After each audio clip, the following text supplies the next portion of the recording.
Trauma to testimony encompasses the proclamation of the truth and narratives of believers who have endured trauma and shook up their pain and purposely walk daily in their victories, giving God their yes. We are standing and affirming Revelation 12:11 on this podcast.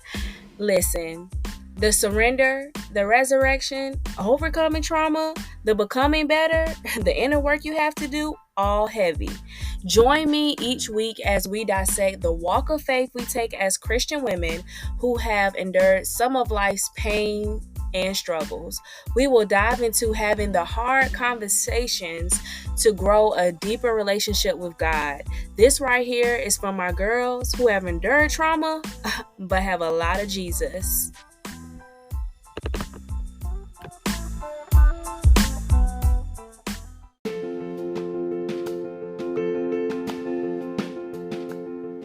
Healing Bestie, Healing Bestie, Healing Bestie. I have some exciting news. The She Is Redeemed devotional is now available in an 8-day devotional plan in the YouVersion Bible app. If you have been interested in getting your hands on the She Is Redeemed devotional, this will be it for you. Embarking on a transformative journey with the woman at the well story, discovering how her encounter with Jesus brought healing and redemption to her story and her past. And with this plan, you'll be able to dive into reflections, prayers, and powerful testimonies. You'll find hope and restoration in your own life. So join me and all of the other amazing, courageous women who are embracing the incredible gift of redemption as we walk boldly with our Redeemer and we reclaim our redemption story. Go to the YouVersion Bible app and search She Is Redeemed, or click the link in the show notes to go ahead and get started on the Bible plan. I really hope this helps you, Healing Bestie.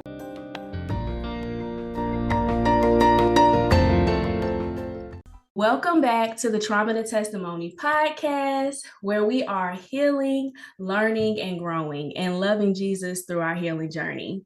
This is your healing bestie, Tony, and I am so happy to be here with you for the next installment of the Holiday Heal and Chill series. And today we have a special guest, Miss Jasmine C.L. Baker. Jasmine works primarily with Christian women in helping them to navigate grief and loss while helping them realize, rediscover, and recover their God-ordained purposes following loss. Hey, Jasmine. Hi.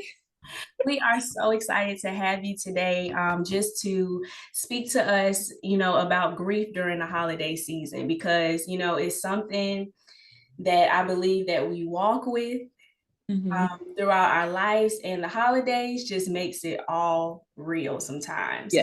So I cannot wait just to hear your take on the grief and loss journey. So tell us about yourself. Who was younger Jasmine? Younger Jasmine. Wow. She was somebody who didn't really know who she was. She didn't see herself. She didn't really understand why she was different and didn't really fit in anywhere. So it caused her a lot of what's the word? I don't know if it's necessarily trauma or just pain. But younger her hated being different, because nobody likes being different. Nobody likes not feeling like you belong anywhere. So I spent my younger years, especially elementary school, really trying to just get in where I could fit in. Just kind of just changing who I was based on who I was around, until I was like, this is exhausting. I don't do this no more. So, and I still fully didn't grasp it yet. But that started me learning to be okay with who I was and trying to figure stuff out in terms of who I was, until I was in my 20s and I had joined a church, and I felt like the church that I was at, I couldn't fully be who I was because of the type of church that it was. So things that I liked, I kind of had to hide and suppress to again be in this space of feeling like I can't really express myself if I want to fit in, if I want to belong. And so it wasn't until after I left that church and I moved to Atlanta in 2019 that I really was like, okay, this is who I am. This is fully me. And everything I like. I love my tattoos. I love my piercings. I love my locks. You know, like I love all the stuff that traditional church tells you can't be or you can't look like. And when it was really like God was like, this is why I made you, right? Like I love you, I accept you, I created you to be this person. That was finally like, okay, it's okay to be me. So it's like I'm just now 3 years into this, it's okay to be me phase. But it started off with that young Jasmine not really being comfortable with not looking like everybody else. That was a really long-winded answer. Sorry. Well, I love that. I love that because the transparency of being in a healing journey where you're navigating it to where you're like, okay, I want to be myself. And I have to notice that, the younger me who probably was hurt, who probably went through some things, we are two different.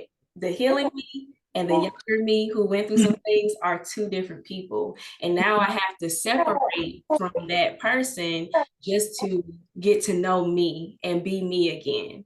And Yes. that's okay. And that's okay. And I love your story and how you said, just how you had to get out of the box kind of thinking when it came to your healing journey. So I definitely love that. So how do we get to the grief and loss? Like, how do we get to grief and loss coaching throughout our journey or throughout your journey? So college, well, I'll start by in high school, my mom had gotten sick.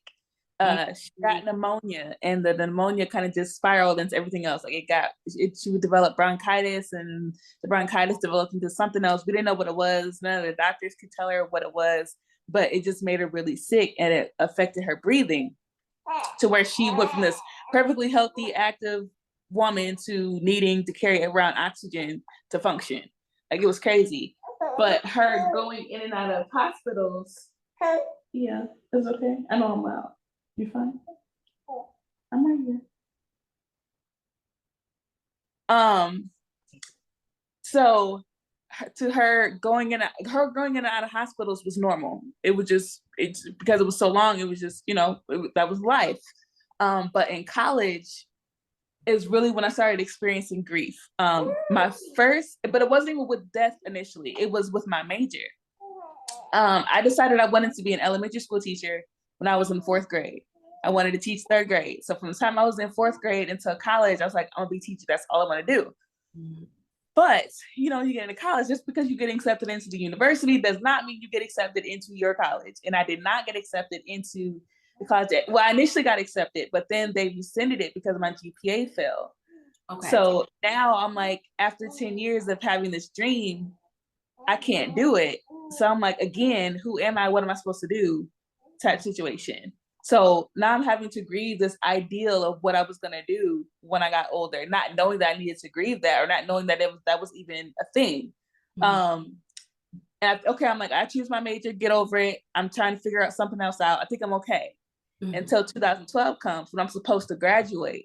No, not only am I not graduating, but I'm also seeing everybody that I started with in the college education graduating and starting their student teaching. And so that triggered me. Now, I didn't know that triggers were a thing. I didn't know that grief is something that you always have to constantly deal with.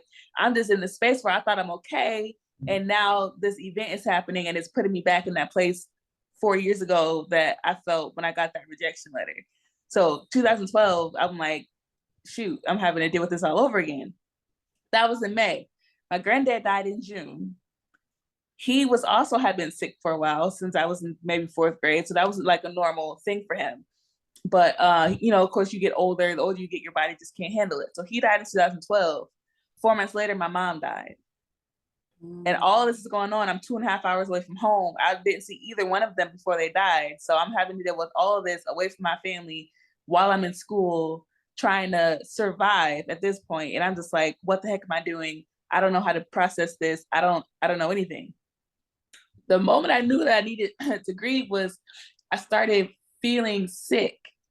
But I was like, maybe it's normal. I don't know. It's October. It's a lot going on. But I went to the health clinic on campus, and they ran all these tests and stuff. And this is the first time I'm telling this part of the story because I forgot about it until just now. She was like, well, all your tests come back. Are you stressed about anything? And I'm like, no, I'm not stressed.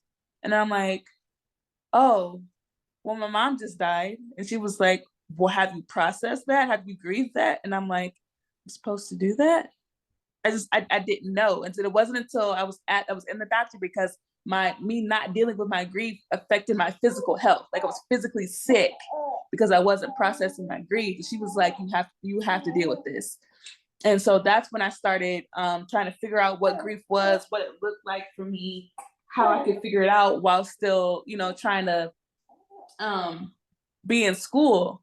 And so and it's not like I got it overnight. It was literally a 3-year process to where somebody was looking, my best friend looked at me and she was like, you're not dealing with this. You're not grieving. I understand that your mom died. I understand that you have a lot going on, but it's to the point of where nobody likes being around you. You are a mean person now because you're not processing it. You have to deal with it.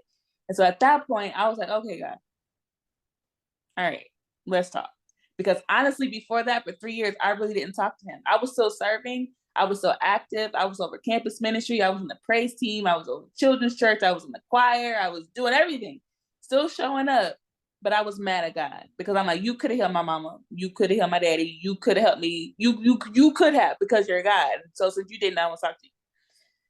So when I finally was like, okay, let's have a conversation, he was like, because I'm a gentleman, I was not going to force myself on you. Oof. But you didn't, right? You did not invite me into your grief, so I couldn't be God over your grief. Oof.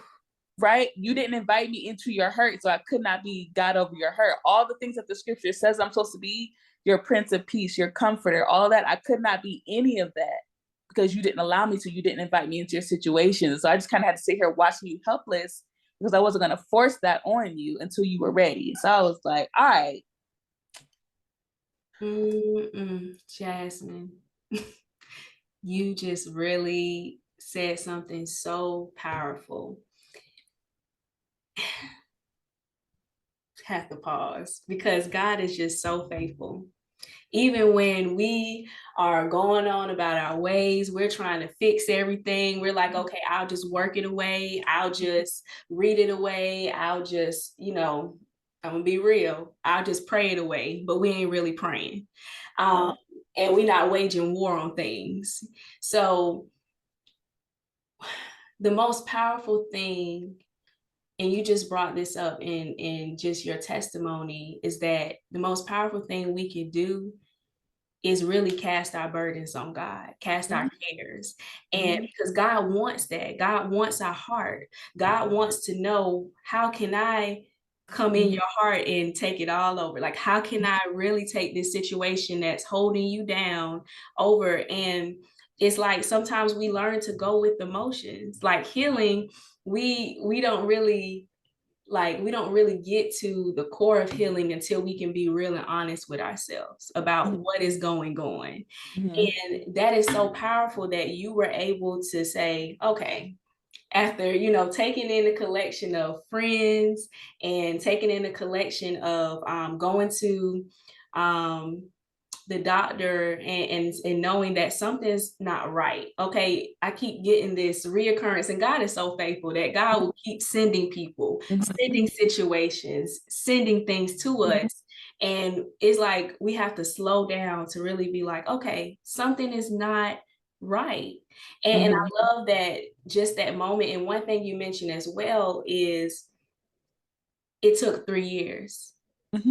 Meaning that the healing is a journey. It doesn't happen overnight. The grieving is a journey. It doesn't happen overnight. And when we allow ourselves to be in that space of healing, we allow ourselves to feel all the feels, that's when we actually access who we truly are and who God says we are, because we take that time. And I just love that you are just using your story as really a mantle to praise God and worship God and help other women unlock their grief and journey. Because because it's needed. Mm-hmm. And I just would love for you to give, just on your heart right now, just a message to the woman who is probably in that place where she's had the messages, the signs, and the wonders come to her about grieving, but she isn't sure what to do. What would you tell her? I would tell her to give herself grace. Mm, Um, Nobody knows how to deal with grief until you have to deal with grief. yeah. And even when you have to deal with it, you still don't know what you're doing.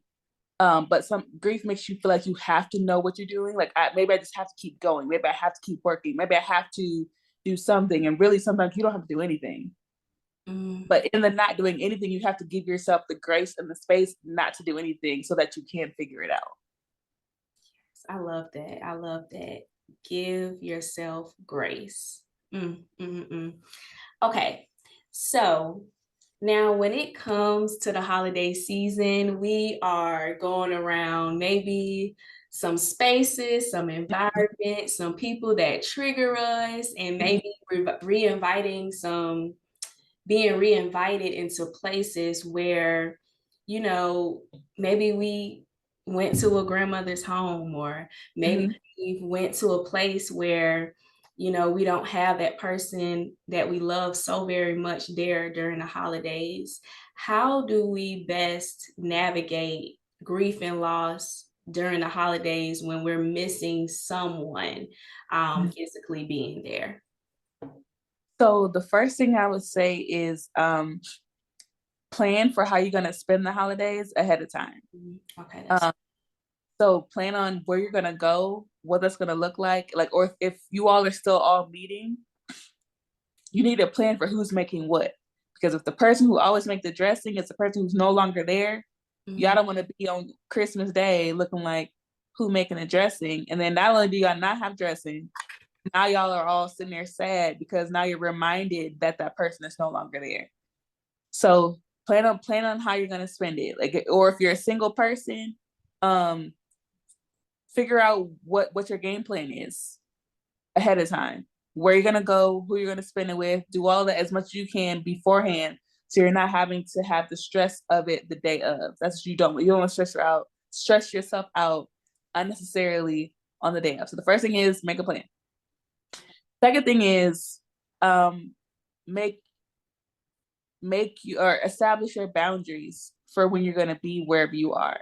Yeah, that's good. So wherever you're going, you know what your emotional capacity is. Even if it's even if you don't know till the day you wake up, you know on Christmas Day what your emotional capacity is. So if you say, I'm just not in a good space, I can only handle this for an hour. You saying yourself, I'm only gonna be there for an hour and then I'm leaving. And then when that hour is up, or even if you say an hour, but you can only handle 30 minutes, get up and leave. Okay. If it's I'm gonna stay, but I'm gonna take some moments to pull away by myself, I'm gonna pull away by myself. If y'all need a store runner today, somebody go get ice, I will go do all the errands because that gives me a minute by myself to reconnect with myself before I re-engage with other people. If you're married and maybe you're going to your in-laws house because your family is whatever it is with your family, communicate with your spouse or your partner what your boundaries are. Hey babe, I can't handle that all day. I know it's your family, but you can say if you want to, but I might have to leave. Something like that. But figure out what your boundaries are beforehand, stick to them, and only explain them to necessary people.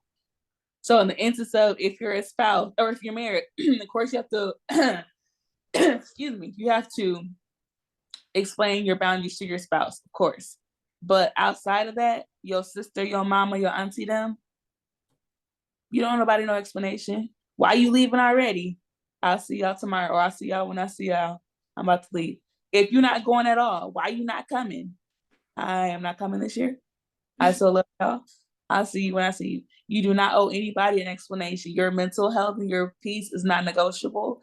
And you don't owe anybody an explanation for taking care of yourself. Because what I had to learn was at the end of the day, nobody is there to take care of me except for me.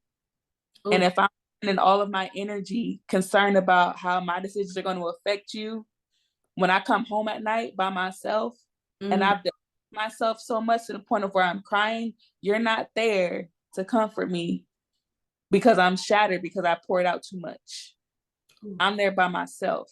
So since I'm there by myself, I'm going to take care of myself, regardless of how you think or what you think I should be doing. And sometimes family is the ones who don't understand or who give us the most grief about our decisions when really they should be the ones embracing it, but that's just not always the case. Yeah. So to understand your family and your situation, and if you can't explain it or if you don't want to explain it, don't. And then the last one is communicate your needs to those people around you. Mm. Sometimes we get upset because people don't show up for us, but we don't even give them the opportunity to show up because we don't tell them what we need. Ooh. So Ooh. if it, I just need you, I'm gonna stick it out with you. I'm gonna be with you all day today. But if you see me by myself, don't leave me by myself. I Yeah. might need you to come check on me Oh, and yes. say that. But don't sit there and be like, he didn't even come see if I was okay. Did you tell him that you need him to come check on you? Mm. Say Right? Like that. people don't know how we handle it. So if we don't even know how we handle it, how do we expect other people to know how we're handling it? That's an unfair expectation. So we have to communicate our needs to people so we give them the opportunity to come and be there for us.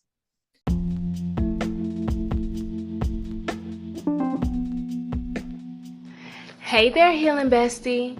All right, let's have a heart to heart. Have you ever had those moments in life where you feel like it's a struggle to believe you're truly free from your past? Where trusting in God's promises feels like a battle, especially in tough seasons and painful moments? Or maybe you find it challenging to maintain unwavering faith in God, even after experiencing salvation. If you're nodding with me because you've had those moments too, know that you are not alone. As a trauma survivor and a woman who is overcoming her past and constantly on this healing journey, I've certainly have my share of struggles. But here's the beautiful truth. Even in those moments, God's love is more than enough to pull us through. The day you embrace salvation, you are reconciled and brought back into a loving, redeeming relationship with God. You are free and you are redeemed. Let me be real with you. This devotional is a lifeline for those who are seeking healing, redemption, and renewal. I've walked this journey too, and let me tell you, it is nothing short of transformative. I've got something special for you today, Healing Bestie. The She Is Redeemed devotional. Inspired by the woman at the well, it is your lifeline to healing, redemption, and renewal. Inside, you'll find daily reflections, uplifting scriptures, and heartfelt stories to remind you that you are not alone. It is a warm hug from me saying, Healing Bestie, I see you and I understand. It's time to release your past pain and step boldly into the radiant woman you were created to be. Plus, when you order today, you'll get 2 exclusive bonuses because you deserve it. So head on over to traumatotestimony.org/shop and order your copy of the She Is Redeemed devotional right now. Let's walk this journey together, bestie, and discover healing, hope, and purpose in our Heavenly Father. You are redeemed.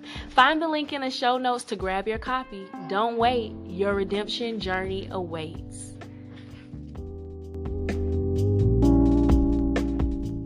Yes, I love it. Now, these are lifelong lessons. I'm sitting here like, yes, because that's it with healing. You start to notice that, okay, I have to be here for me. Like I have to know how I feel first so that I can express that out. If it means that I need to communicate it further, if it means that I need to, like you said, actively plan how I am going to spend the holidays, how I am going to be in this space. Like I need to plan for my healing. And I think that is so important in those boundaries. Trust me, boundaries are so important, especially when you're healing. Now, and when I think about the boundaries, and I wanted to ask this question. So, when we're setting boundaries for ourselves during the holidays. Mm-hmm. And we're in this place of knowing that we want, oh, this is so good. Thank you, Lord. Grieving the hopes that we may have had for the year, grieving the goals that we may have had, grieving the relationship status we may have wanted, just those life goals, those life dreams and desires, and knowing that we're probably going around some uncomfortable conversations that are going to be brought up. How do we navigate that type of grief? I'm glad you brought that up because I had it in my head to mention that and I forgot. So that's great. Boundaries in those situations are statements like, I understand that you're interested in that, but I'm not going to be talking about that. Oh, yeah. Or changing the subject, or read. It's really just making a statement like, I'm not discussing that. However you want to phrase it, I'm not discussing that. I thought you was dating so-and-so. Where he at? Not discussing that. Ooh. How's school going? Not discussing that. I love that. Did you gain weight? Not discussing that. Not doing it. Doing it. I love that though. And I think sometimes it's hard to say that. And I guess you have to get in a place in healing where you just start to advocate for yourself. That's what I hear. I hear that advocacy, like self-advocating for what I need in my healing. Like, no, I probably can't cross that boundary because for me to make it out here in a right mind, in a sound mind, I'm gonna have to make sure that I take care of me, because what you mentioned earlier too was you're the person who has to go back home with yourself. Like, faking it for these family events, for these friend events, for these festivities, but you still feeling it inside. Rather than just expressing it and saying, hey, this is where I'm at. I'm gonna have to cut you off there. Like, I'm gonna have to stop that because I can't take that. But I really do love that, because when I think about, just grief and us coming to the end of the year, the holidays, wrap up the year. So we get around all of these different things that it's like a season of pressure. And you're faced with it, but knowing that, okay, I can set that boundary and I can live there and I can stay there, and that's okay. So I really love that you said that about boundaries, because it is so needed, especially because we're navigating our own healing still. Even though we're around and it's supposed to be the most wonderful time of the year, it's not always for everyone. Yep. And adding on to what you just said about this being like a season of pressure, especially with us church people, we love to do all these cliches about, before the year is over, and then when January comes, like, this is some magical recipe that everything is going to be great, and you go from December 31st, January 1st, and everything is still the same. God is not bound to our calendar. You better say it. First, it's not a hard stop for him. So if we're in the situation and December 31st comes and it's not over, that doesn't mean anything. It's just another day. Yes. And we don't have so much pressure on, oh my gosh, the year is ending. Because God is not like the year is ending, let me hurry up. And he's not concerned about time the way we are concerned about time. So when we give ourselves, again, the grace to realize that just because it's not happening by the end of 2022, and 2022 wasn't my year, because church people give all these cliches that leave people broken and hurt even more.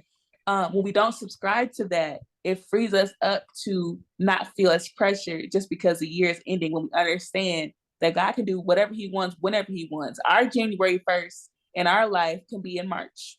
That could be the start of something new for us. It don't have to be January 1st just because it's January 1st. A new start just because a new year starts. But we have to understand that God is not bound by a calendar, to understand that I don't have to feel pressured just because the year is about to end. Ooh, that is so powerful. That is very powerful. Okay. Whew. And we can just sit there, like, really sit there, because what you just said was so powerful. Like, we don't have to be on anybody's time schedule. Like we can literally just dwell with God and dwell in God and knowing that God is going to work things out for us, even in our healing journeys. Like we have to know that, like to be still and know that God is God. There's parts that there's being still, and that means your spirit is still. Like a lot of people think, okay, if I'm being still, I'm just sitting. But if you're still, your spirit is actively resting and is grounded in God. And then knowing that I'm God, that's that trust, that's that faith. A lot of the things that are shaken when we go through trauma and when we go through pain, when we experience grief and loss, those things are shaken for us. So knowing that, okay, I'm gonna have to have a stillness in life, knowing that even if it hit January 3rd and I still don't got it, I still don't have what I'm supposed to have. I don't have my goals. Just know that God has the master plan for us in our healing journeys, in our walk, in grief and loss, in just our lives. And if we would dwell more, we wouldn't probably stress more. We wouldn't be worried more. Yep. Definitely wouldn't be there. Okay. So do you think we can obtain true healing from grief and loss, and why and how? I do. But it starts with a mindset shift. True healing is when you really come to a place of understanding about where you are. Yeah. And so when you tie that into grief and loss never ends. It's literally something, depending on the situation, it never ends. So if it's a loss of a person, it never ends. If it's a job ending, that potentially could, you could potentially grieve that for a certain amount of time and it'd be okay and it's over. But if it's somebody, if the loss is so significant that it severely impacts your life, most likely you're going to be grieving that until you die. So when you understand that grief is an ongoing journey, you start to heal within the ramifications of I'm going to always be dealing with this instead of I'm waiting for it to end. Because if you keep waiting for it to end, you're never going to heal because it's going to keep slapping you in the face. But once you realize that, okay, I'm going to be processing this, I'm going to be grieving this, I'm going to be facing this until I die, and you sit in that space and you learn what that space looks like, that's when you truly can heal within the space of grief.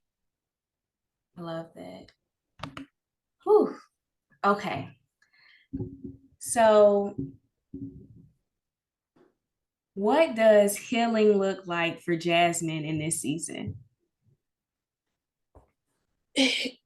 In this season, it looks like advocating for myself no matter what. People in my life are used to me being a people pleaser at the expense of myself. So when I started to do what I needed to do for me and advocate for myself, it caused a lot of friction in a lot of my relationships. Some of them withstood it and some of them didn't. And either way, I was okay. Because at the end of the day, I was fine with me because I knew I was being true to myself. So if me speaking up for myself is problematic for you, I'm not upset. I just understand that this season is over for us. For instance, I had a really big situation happen between myself and members of my family, and it caused me to remove myself from being around them without any explanation. I just left and blocked their numbers, and I didn't talk to them for months. With one particular family member, it was almost a year. Okay. When I finally did speak to them, they wanted to know why I cut communication like that. And I said, well, I can understand from your point of view how that was probably hurtful. I apologize that you were hurt. I do not apologize for how I did it because I did it in a way that I needed to for myself. And that's how I needed to do it for me. That's how I needed to do it to process it. I'm not apologizing for that. And you can either take that, how you can take with that what you want to do with it. But I'm not apologizing for it. And if the situation would happen again, I would do it the exact same way, because that's what I needed to do for me. Yeah. One person was upset, eventually they got over it. The other person was like, well, okay. So my healing in this season is Jasmine and my family, my immediate family, my family that I created, not the one that I was born into. Say that. Okay, because there's a difference. Yeah. Me and my family comes first. I love it. My household comes first. Mm-hmm. And if whatever is going on outside of this address starts to affect this address, then you got to go. Period. Yeah. And that's the thing. A lot of the times in our healing journey, we have hard tasks that we have to do so that we can be happy. We can be in a sane mind. We can be in a place where we don't have to worry about just the heaviness of our journey. Like, we don't have to worry about the external when we start to worry about the internal. Mm-hmm. Times we don't focus on the internal because we're focused on other people. We're focused on the people pleasing. We're focused on how somebody is going to feel about it, how they're going to feel about how we say something, how we deciding to heal, how we're deciding to be. And the thing is, we don't have to worry about that. We don't have to worry about other people when we're actually on a journey for ourselves. Our next thing on the podcast is called This or That Healing Edition. So you get to just answer in this season where you are with your healing journey, okay? Okay. All righty. So physical journal or audio diary? Physical journal. Okay. Are we writing about it or are we talking it out once we have been triggered? It depends. Can I say it depends? Yeah, it depends. It depends. Okay. Let us know a little bit more about that. Why it depends. It depends on what the trigger is. If it's okay. I can write about some things I need to physically talk through it and bring myself down. Okay, I get that. I totally get that. Okay. Bible verse or affirmation queen? It depends on the situation. Okay. Yeah. We'll take it. Prayer or meditation? I like both. It make you think. You can say both of them. That's fine. Both. Setting healthy boundaries or instantly cutting ties?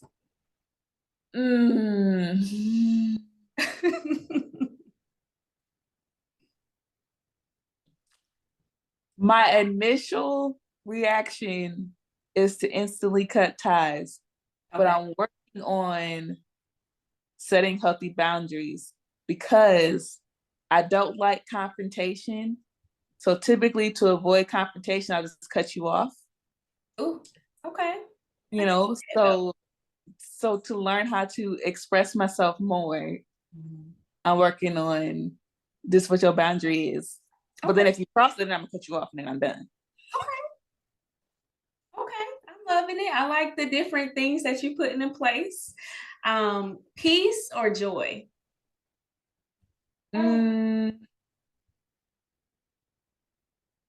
What do we want more of? I think peace. Okay. Ooh, I love that. Yeah. Are we doing a prayer walk or are we doing a prayer journal? Journal. Okay. Devotional or Bible study?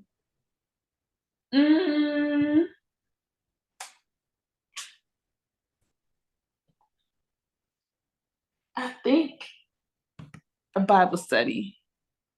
Okay. Yeah.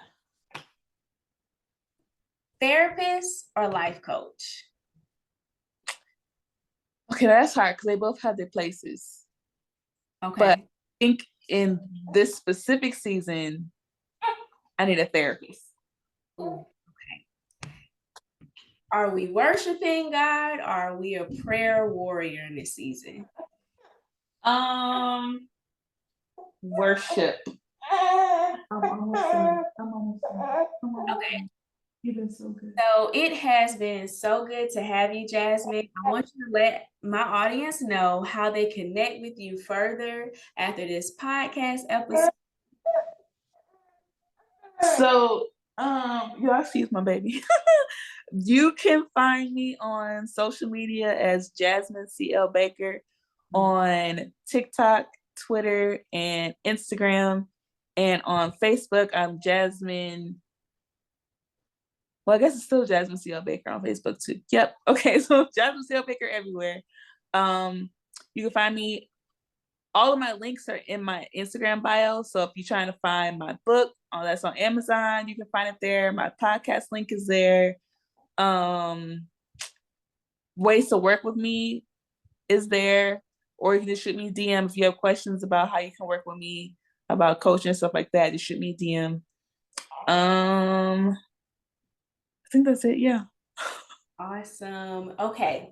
So all of those links will be in the show notes. And I am just so blessed to have this opportunity today to talk about grief and loss and how we are healing during the holiday season. Thank you so much, Jasmine. Now, one last thing is a phrase. My name is blank and my healing journey is blank. Okay.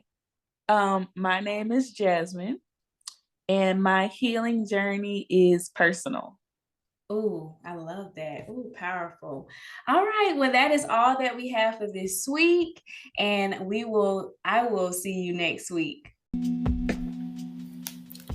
Thank you for tuning into this week's episode. I hope that it has impacted you in a very special way. Share this episode with a friend who may need inspiration in this area. Screenshot this week's episode and let us know what you think about this episode. And tag us on Instagram at Trauma to Testimony. If this did a tug on your heart, I want to invite you to stick around with us and join our email list and Healing Bestie support community. The links are down in the show notes. And until next time, let's heal, bestie. Let's heal together. Heal with you next week.